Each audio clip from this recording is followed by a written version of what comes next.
सभी को राधे राधे। हम बात करेंगे बायोटेक्नोलॉजी यानी जैव प्रौद्योगिकी के 40 मल्टीपल चॉइस क्वेश्चनों की बात करेंगे। चाहे जेट एग्जाम हो एग्रीकल्चर, चाहे आईसीआर एग्जाम हो, दोनों ही एग्जामों के लिए महत्वपूर्ण है। साथ ही साथ नीट भी इससे कवर हो जाएगी। तो पहले क्वेश्चन की हम बात करते हैं। पहला क्वेश्चन क्या कहना चाह रहा है, तो दही बनाने की प्रक्रिया में योगदान होता है। सिंपल क्वेश्चन है ये, तो कोई क्वेश्चन नहीं है, ठीक है। ये तो सूक्ष्म जीवों का उपयोग करते हैं, ठीक है। नेक्स्ट क्वेश्चन देखते हैं, तीसरा आंसर। नेक्स्ट क्वेश्चन, निम्नलिखित तकनीकी द्वारा किसी एक जीव के जीन को अन्य जीव में स्थानांतरित किया जा सकता है। तो आप जानते हो एक प्रकार की रिकॉम्बिनेंट डीएनए टेक्निक इसमें काम करती है। तो इसमें पहला आंसर आ जाएगा।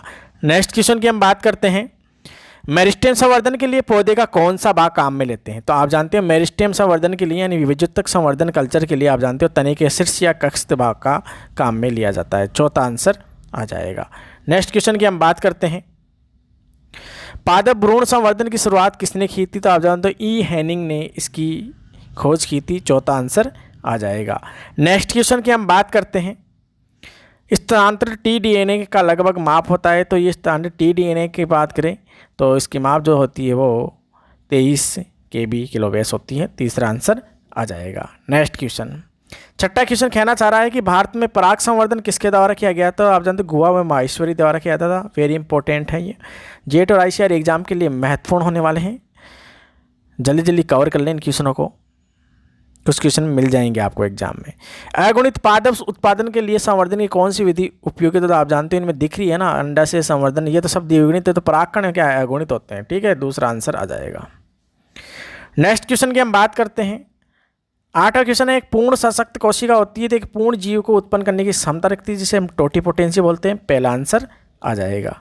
नेक्स्ट क्वेश्चन, नवा क्वेश्चन कह रहा है, रोग युक्त पादपों को रोग रहित पादपों को विकसित करने के लिए क्या कहता है। रोग युक्त पादपों को रोग रहित करने में तो आप जानते हो परों वाले शीर्ष का संवर्धन करते हैं, क्योंकि इसमें बार बार विभाजन की वजह से रोगग्रस्त नहीं होते हैं। पहला आंसर। नेक्स्ट क्वेश्चन, जीनोम के आणविक संगठन को परिवर्तित करने से संबंधित प्रक्रियाओं को हम पुनर्योगज डीएनए प्रौद्योगिकी के नाम से जाना जाता है। पहला आंसर आ जाएगा। नेक्स्ट क्वेश्चन, वांछित डीएनए को परपोषी कोशिका में पूछाने वाला अणु है, ये बाला गलत लिख दिया यहाँ पर, ठीक है, ये गलत है। अणु होता है तो आप जानते हो वाहक का यूज करते हैं। पहला आंसर आ जाएगा। नेक्स्ट क्वेश्चन की बात करते हैं, सीमाकारी एंजाइम प्राकृतिक रूप से पाए जाते हैं। तो आप जानते हो कि जो सीमाकारी एंडोन्यूक्लियस जो भी हो, खास रूप से ये जीवाणुओं में पाए जाते हैं। इसका तीसरा आंसर आ जाएगा। नेक्स्ट क्वेश्चन, कौन से विकट डीएनए को विशिष्ट पहचान स्थलों पर काटने काम करते हैं। तो आप जानते हैं एंडोन्यूक्लियस जो एंजाइम होते हैं, जिसे सीमाकारी एंडोन्यूक्लियस एंजाइम के नाम से जानते हैं। तीसरा आंसर आ जाएगा। द्विबीजपत्रियों में जीन स्थानांतरण हेतु सामान्य प्रयुक्त प्लाज्मिड होता है। तो आप जानते हो द्विबीजपत्रियों में जो करते हैं वो एग्रोबैक्टीरियम ट्यूमिपेशंस के टीआई प्लाज्मिड का यूज किया जाता है। और अगर जंतुओं में बात करें तो ई कोलाई की हम बात करेंगे, तो इसका आंसर आ जाएगा तीसरा। 15 क्वेश्चन कह रहा है, उच्च श्रेणी के पौधों में जीन क्लोनिंग के लिए कौन सा जीवाणु अधिक उपयोगी है। तो पादपों की बात कर रहा है, तो हम बात करेंगे एग्रोबैक्टीरियम ट्यूमिपेशंस जीवाणु का टीआई प्लाज्मिड, ठीक है। तीसरा आंसर। जीन के हेरफेर से तात्पर्य होता है, देखो, जोड़ना, हटाना, ठीक करना, सभी इसमें शामिल होते हैं। तो चौथा आंसर आ जाएगा। नेक्स्ट क्वेश्चन, 17वां क्वेश्चन है, सीधे जीन स्थानांतरण की विधि है।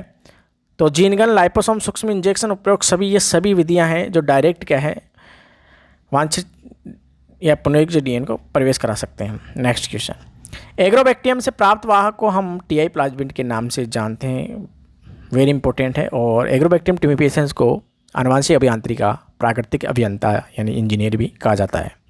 नेक्स्ट क्वेश्चन की बात करते हैं, कीटों के लिए प्रतिरोधी जीन में किस में पाए जाते हैं। तो आप जानते हो बेसिलस thuringiensis में पाए जाते हैं। पहला आंसर आ जाएगा।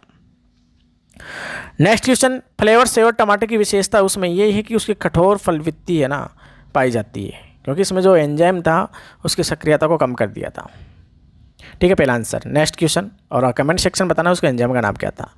रेस्ट्रिक्शन एंजाइम की खोज आप जानते हो स्मिथ तथा नॉर्थ ने की थी, जो विशिष्ट स्थलों से डीएनए को काटने को काम करते हैं, जो भी डबल स्टैंडर्ड डीएनए को। नेक्स्ट क्वेश्चन, आनुवंशिक पदार्थ पृथक करने के लिए एंजाइम का उपयोग किया जाता है। तो आप जानते हो कि रेस्ट्रिक्शन एंडोन्यूक्लियस एंजाइम का उपयोग किया जाता है। दूसरा आंसर।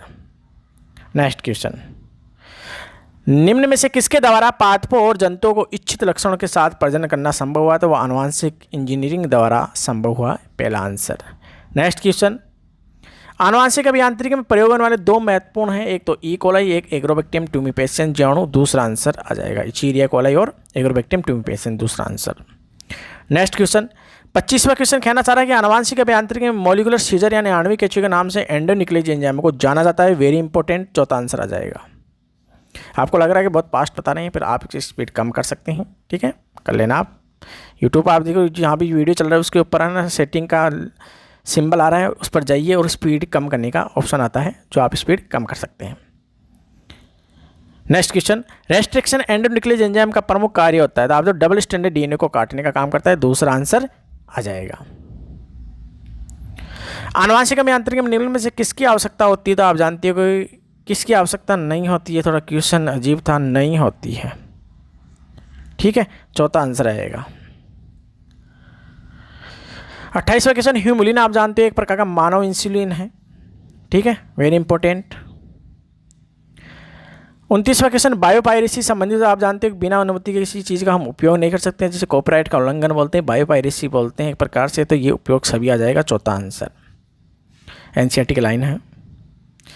30 क्वेश्चन है, निफ जीन आप जानते हो कि राइजोबियम में पाए जाते हैं, पहला आंसर।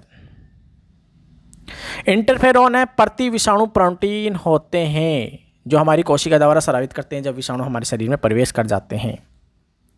नेक्स्ट क्वेश्चन, जैव प्रौद्योगिकी द्वारा उत्पादित कैंसर की दवा का नाम इंटरफेरोन ही है, ठीक है, पहला आंसर। नेक्स्ट क्वेश्चन, किसी क्षेत्र में जैव प्रौद्योगिकी प्रमुख तकनीक को कहा जाता है, किसी क्षेत्र में की बात करिए तो जो टिश्यू कल्चर के नाम से जानते हैं और इसके जनक हैविलैंड को बोलते हैं। वेरी इंपॉर्टेंट आया हुआ क्वेश्चन है। किसी क्षेत्र में जैव प्रौद्योगिकी जिस दिशा में कार्य उनमें प्रमुख है कीट रोधी पादप प्रजाति उत्पन्न करना में, पहला आंसर आ जाएगा, इसका पहला आंसर आ जाएगा।